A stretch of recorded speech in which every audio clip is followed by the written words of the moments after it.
There's only one me, I admit. Have a dream, I'll follow it. It's up to me to try. Oh, I'ma keep my head up high. Keep on reaching high. Never gonna quit, I'll keep getting stronger. And nothing's gonna bring me down. Never gonna stop, gotta go. Because I know I'll keep getting stronger. And what I am is thoughtful. And what I am is musical. And what I am is smart. And what I am is Good morning, Dragons. Welcome to March. Well, it's been March for a few days now, but after conferences last week, this just kind of feels like the true beginning of March. This is going to be an incredible month, no joke. We're focusing on the FIRE ideal of responsibility, and we are reading across America. There's so much to talk about. Wow. Where to begin? Well, first, let's talk about breathing fire, and specifically, breathing responsibility. At Davis, breathing responsibility means we own what we do and say. We look out for the safety of ourselves and others. Now, we already spent some time talking about responsibility earlier this year. And so some of the things we talk about in FireCast and your teacher may talk about in a class meeting or special lesson on responsibility, it may be familiar. If that's the case, great. It is good to already know all about responsibility. It's even better to become an expert and practice it well. One of our dragons, Calvin, has started creating Blaze comics that showcase things about Dragonfire. Check out this one that shows responsibility. oh, I'ma keep my head up high. Keep on reaching high. Never gonna quit, I'll keep getting stronger. And nothing's gonna bring me down. Never gonna stop, gotta go. Because I know I'll keep getting stronger. And what I am is thoughtful. And what I am is musical. And what I am is... Thanks for sharing that, Calvin. I look forward to more of your Blaze comics. If your teacher's participating in our 4 Weeks of Purpose Challenge, you're going to be invited to watch my video on creating a Davis Family Agreement. It's coming out this week.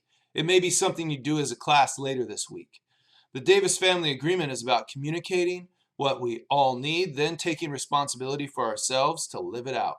I can't wait for you to participate in it. Now, what about Read Across America?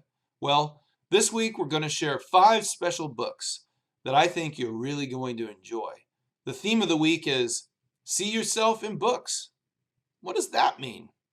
Well, seeing yourself in a book means you can relate to a book that the storyline, setting, or characters have about them, or traits that you understand and know. Like, my buddy Bear Reads Good. He lives in the mountains as an expert on all mythical creatures, real or imagined. And one of his favorite books is this one, The Bigfoot Observer's Field Manual. Why? It speaks to my life and my quest to understand the ways of mountain giants. Thanks, Bear. Now you know. So this week, some grown-ups from the school will be sharing stories they relate to and why. Today, we are going to read a book called Salt in His Shoes, a story about following your dreams. I wonder if any of you dressed up in a favorite sport jersey or team uniform.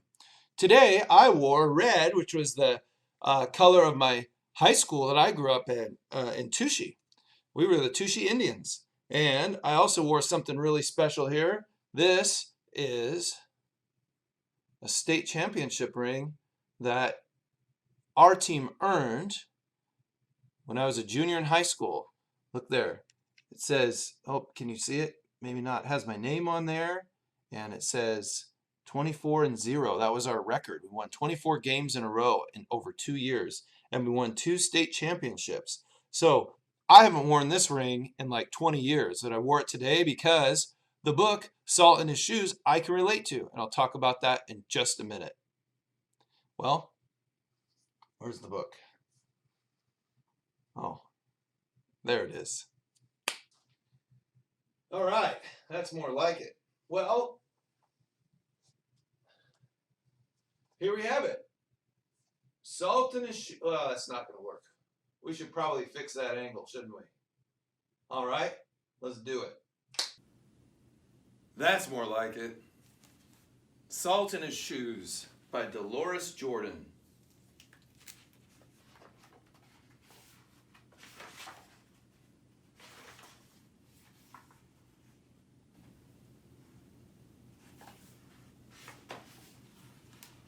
Michael loved to play basketball. Every Saturday he followed his older brothers, Larry and Ronnie, to the park, hoping that they would let him play. And if one of the guys who usually played with them didn't show, they always did. But there was one problem. His name was Mark, and he was the tallest boy on the court. "What's the matter, Mikey? Too short?" Mark flapped his arms in Michael's face. "Over here," shouted Larry. But when Michael threw the ball, Mark's long arms came out of nowhere and knocked the ball away. It flew into the hands of a player on Mark's team. He made the basket and the game was over, just like that. "Oh, I'm really sorry, guys. If I were taller, that wouldn't have happened." All the way home, Michael apologized, even though no one was mad at him. His oldest brother, Ronnie, tried to cheer him up. "Look, little brother, you played good today. Don't worry. We'll win next time."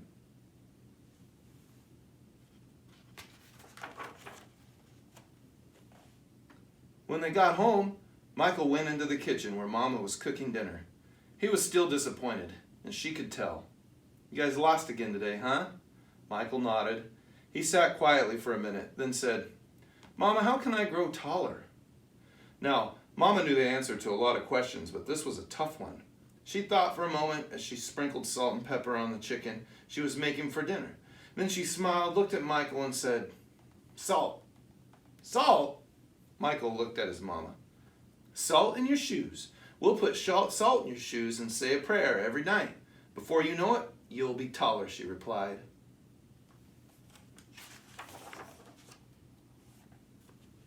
"Salt in my shoes?" Michael said to himself quietly. Surely Mama was teasing.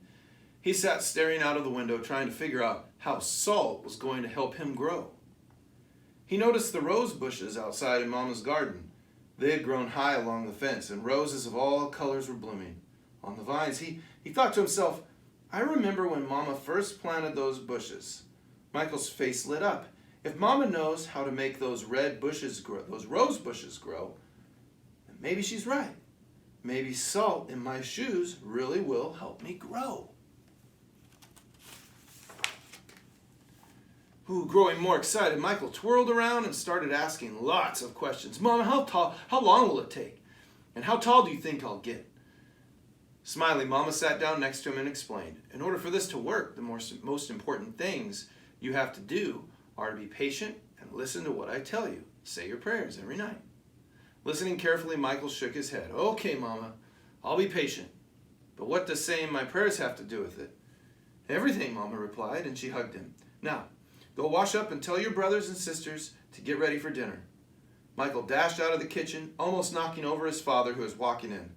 "What's he up to now?" asked Daddy. "Oh, the usual," laughed Mama, "chasing a dream."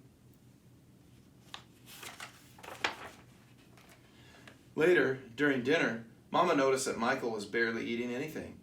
He was already daydreaming about being taller. "Michael, first things first, you won't grow if you don't eat, especially your vegetables," Mama said. But I'm not really hungry," he said. Raising her eyebrows, Mama gave him a stern look. Slowly, Michael picked up his fork and began to eat. Minutes later, his plate was clean and he was asking for more. That evening at bedtime, Michael set his favorite game shoes on the floor next to the growth chart hanging on the wall. Then he put on his pajamas, said his prayers, and jumped into bed. When Mama came in, Michael was fast asleep. By the look on his face, she could tell he was already playing basketball in his dreams. Standing by his bed, Mama sprinkled salt in his shoes. Then she prayed quietly over him as she did to all of her children.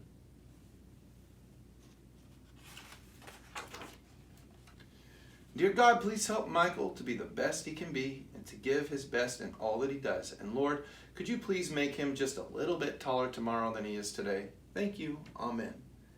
That night, Michael wore his favorite game shoes everywhere he went, even to church. And he stopped going to the park with his brothers on Saturdays. Instead, He stayed home and practiced. He wanted to grow a few more inches before he went back to the park. After 2 months of practicing and waiting patiently and praying, Michael stood next to the growth chart on his wall. Nothing. He hadn't grown an inch. He was disappointed, but he did not stop believing.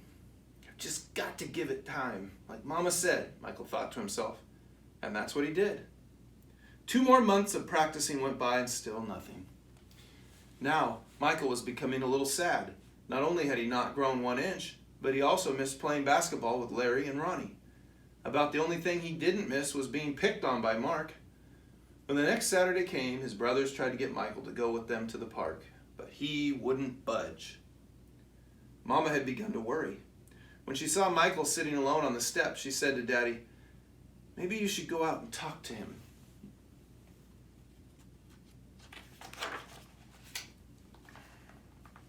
So Daddy went out and sat with Michael. "What's wrong, son? You haven't gone to the park with your brothers for a while now. You okay?" Michael didn't say anything first.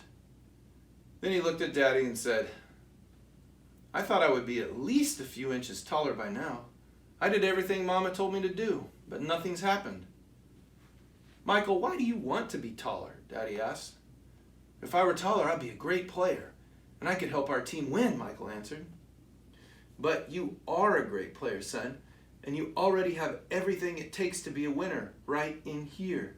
Daddy tapped Michael on his chest. "Being taller may help you play a little better, but not as much as practice, determination, and giving your best will. Those are the things that make you a real winner." Michael thought about what Daddy said for a minute.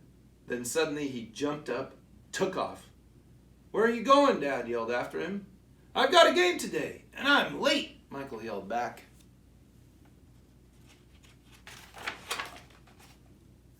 When Michael reached the park, the game had started. He sat on the bench hoping he'd get a chance to play, and he did. The game was almost over and the score was tied when John, one of the guys on Michael's team, fell and hurt himself. Here was Michael's chance. Michael joined his team in the huddle as they gathered on the sideline for a timeout. "Okay, the game's tied. All we need is 1 point. Who wants to take the shot?" Ronnie asked. He looked in Michael's direction. Feeling more confident than ever, Michael said, "I'll do it."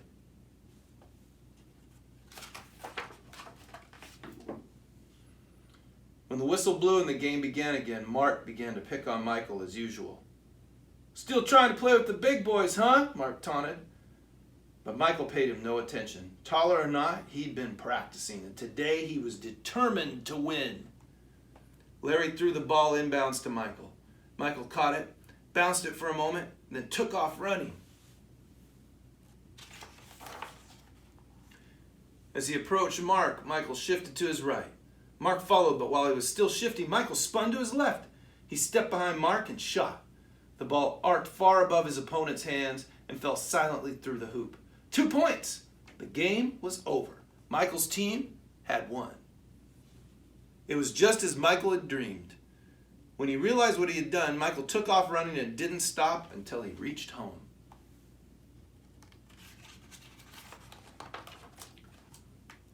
Bursting through the door, he shouted, "I did it, Daddy! I did it! I shot right over the tall guy's head and we won the game!"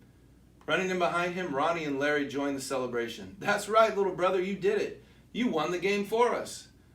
Michael remembered the look that Ronnie gave him during the last time out of the game and said, No, we won the game. But I was the star." They all laughed. After that day, Mama stopped putting salt in Michael's shoes. But Michael did not stop being patient and working hard and praying.